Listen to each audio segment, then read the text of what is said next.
Hey, Andrea. Look, I got you your favorite. Thank you, Oliver. You're welcome. Hi, Andrea. Sir Jaime, anong ginagawa niyo dito? May nakakalimutan ka, Andrea. Huwag mo na akong tawaging sir. Oo nga pala. Okay, Jaime. Hi, May. Okay, thank you. Sensya ka na, wala akong nakuha ang bulaklak na napitas ko sa daan kanina. Aba, sir, hindi ko to pinitas. Binili ko talaga to.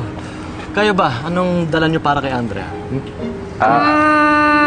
Sandali lang. Bakit kailangan may dalang something? Anong meron?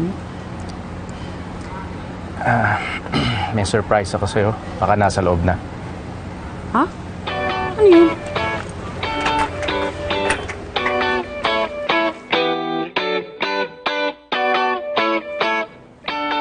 Wow! Ang ganda naman ito! Para naman akong nasa panaginip. Paano mo napasok lahat to dito, Jaime? Nagpatulong ako kay Alex.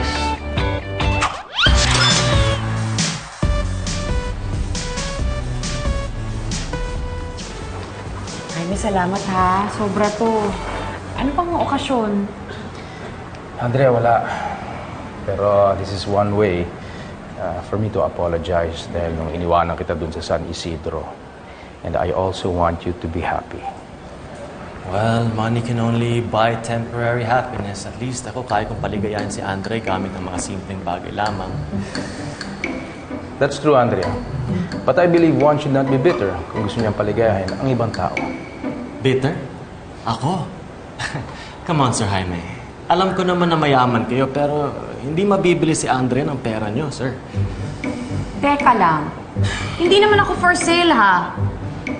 Tsaka bakit parang nag-aaway na naman kayong dalawa?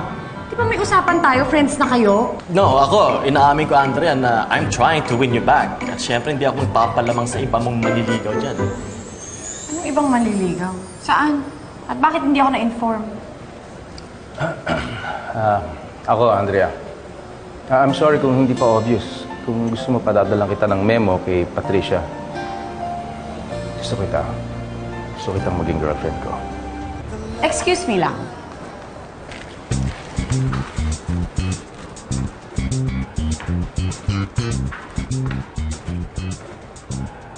Diyan lang kayo.